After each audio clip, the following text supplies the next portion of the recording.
असं सोबत नाही पक्षात या. हा नंगा असताना पासून याला पाहतो मी, एकदम बारका असताना पासून, आणि आता तो ट्रान्सपोर्टर झालाय. पण इथं तो लाचार आहे. देश त्याच्या बापाचा, माझ्या बापाचा, तुमच्या बापाचा, तरी पण आपण काय इथं काय आपण खरे मालक कोण आहे याचे? कोण आहे आपण. आणि हे आतमध्ये जे ठेवलेले ते कोण आहे? तरी सुद्धा मान खाली घालून लाचारीनी आंबा भाऊ त्याला कसं वाटल. आज मोटरसायकलवर हा तुमच्या नावाने लिहून ठेवलेले पैसे येते, त्यामुळे तुम्ही ते देताय.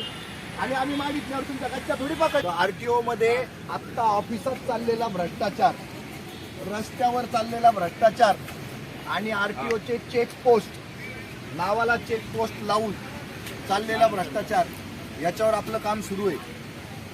सर, काल जी आपण गुजरात बाउंड्रीवर पेठ जवळ जी निर्भय महाराष्ट्र पार्टीने भांडाफोड केला आरटीओचा, तर त्याची आज पाठपुरावा इथं नाशिकच्या आरटीओ मध्ये आपण कसा केला?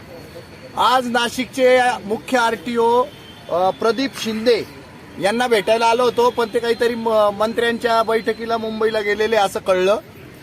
मग त्यांच्या इमिजिएट खालचे जे बॉस आहेत प्रशांत देशमुख, त्यांना आम्ही भेटलोय.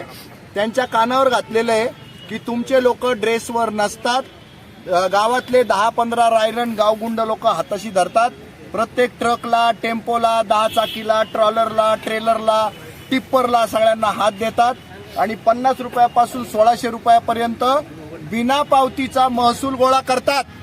आणि तो महसूल गोळा करत असताना कुठल्याही प्रकारची पावती देत नाही. हे सरळ सरळ रस्त्यावर सोडलेले वर्दीतले गुंडे आहेत, वर्दीतले आतंकवादी आहेत, वर्दीतले दहशतवादी आहेत, वर्दीतले दरोडेखोर आहेत. तर या दरोडेखोरांना आवरा आणि त्यांच्यासोबत जे 10-12 लोक आहेत त्यांच्यावर 353चे गुन्हे दाखल करा.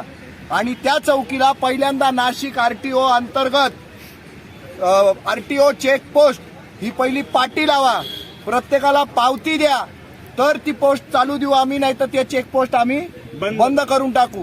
आता आमचा मोर्चा बोरगावच्या चेकपोस्टवर असणार आहे. तर बोरगावच्या चेकपोस्टवाल्यांनो, आम्ही कोणत्याही रूपात येऊ, कधीही येऊ, पण तुमच्या चेकपोस्टवर जर का काही अडचण आढळली आम्हाला, तर यावेळेला तुमच्या त्या पेठवाल्यांच्या जशा नोकऱ्या खातोय आम्ही, तशाच बोरगडवाल्यांच्या पण नोकऱ्या खाऊ. आणि या बोरगडला आणि पेठला 1 महिन्याची बदली मिळण्यासाठी या आरटीओ ऑफिसमध्ये साधारण 2 लाख ते 5 लाख रुपयापर्यंत पैसे लागतात, तेव्हा तिथली पोस्टिंग मिळते असं आम्ही ऐकू नये. आणि तिथल्या नोटांचे गठ्ठे पाहून आमच्या तर डोकंच फिरलं, म्हणलं हे शक्य आहे. तर या गोष्टीला जरी आधार नसला तर या डोळ्यांनी पाहिलेल्या गोष्टी आहेत. तर हा अशा पद्धतीचा भ्रष्टाचार माझ्या देशाला जाळतोय.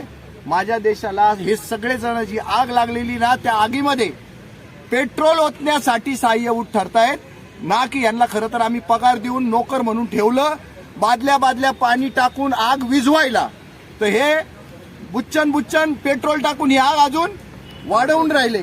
तर हे खरे देशद्रोही आहे. म्हणूनच आम्ही म्हणतो, काम चुकार भ्रष्टाचारी, काम चुकार भ्रष्टाचारी, काम चुकार भ्रष्टाचारी, लाचखोर भ्रष्टाचारी, लाचखोर भ्रष्टाचारी. तुला सांगू राहिलं तू माझा आहे, तर तू माझ्यावर अहो सर, इकडे ऐका, ते काळ कुत्रा आता हा माझा आहे का? ते तो माझ्याजवळ कुत्रा बसला, मी त्या दिवशी कधी काय कर मी चढायला नाही, काहीच नाही सर, विनाकारण बोलून राहिले. मी आजपर्यंत कधी कोणाला काही बोलेल पण नाही. सरांना मी भेटून घेतो आणि तुझी गांड मारून टाक. माझं असेल तर तुला मी सरांना सांगतो ना. मला भोसडा उदास करणं आहे ना, पोलिसाला एकदम जमतं. गादड्या, तुझ्या गाणीत दम असेल ना, ये इकडं. अहो मग सर काहीच बोलेल नाही. तुझ्या गाणीत दम असेल ना, तू माझ्याशी पंगा घेतलेला आहे ना, तुला आहे ना मी बघून घे. तुमचं कंपनी जाऊ द्या, पण याचा आहे ना बघून घे. हा कसा रस्त्याने जातो. अहो कुत्रा माझं नाही, मी एकटा येतोय कंपनीतून. त्यासाठी तुला सांगितलं होतं. तू माझ्याशी काय वेडवाकडं बोलला? वेळ वाकडं बोलायलाच नाही मी. काय प्रूफ आहे मला दाखवा ना तुम्ही. मग कानफाडा दिल ना, असा सटका दिल ना. असं नाही सर, तुम्ही काय मग कोणत्या कोणत्या इकडे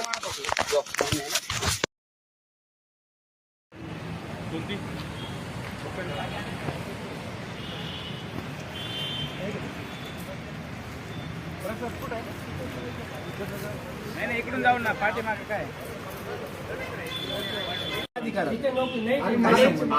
आता बरेच कमिशनर लोक किंवा मोठमोठे अधिकारी काय करतात का ते म्हणतात का नाही का पोलीस हे तुमचे मित्र आहे, त्यांना घाबरू नका, तुमच्या मनातलं सांगा, असं करा. अशा पद्धतीने पोलीस प्रशासन जर वागणार असं सांगा आणि कसं नाही का पोलीस मित्र मी कंपनीत पण गेलेलो नाही, इतका घाबरलेलो. काय काय धमके दिले त्यांनी, तू कसं येतो काय करतो.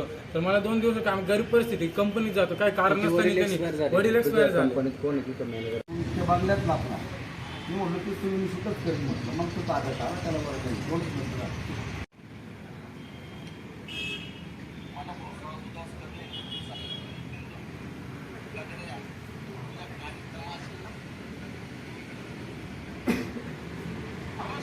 बोल, आज काय झालं? काय झालं तू तुझ्या बरोबर आणि आज काय झालं? काल माझ्यासोबत एक घटना झाली. मी कंपनीमध्ये दररोज जातो तिथे मी बाहेर बसलेला होतो, नंबर न लागत नाही म्हणून. तर एक पोलीस व्हॅन आली, तिथे थांबली. ते मला विचारते तुझा कुत्रा का बरं रस्त्यामध्ये घेऊन बसलेला आहे. त्यांना बोलला हा कुत्रा माझा नाही आहे, तो दुसऱ्याचा आहे किंवा दुसऱ्याचा कोणाचा असेल मला माहिती नाही. तर त्यांना इतकं सांगताच ते मला ओरडू लागले की तू पोलिसाशी असं बोलतो का तसं बोलतो का. या कारणास्तव त्यांनी मला शिवीगाळ केली, मारहाण केली. काय नाव आहे त्यांचं? गुलाब रानडे म्हणून त्यांचं नाव होतं. त्यांनी मला मारहाण केली. तर त्या कारणाने मी आज मथुर पोलीस स्टेशनमध्ये आलो. पाचोरकर सरांशी भेटलो. त्यांना समजून सांगतो असं त्यांनी ताकीद दिली आम्हाला.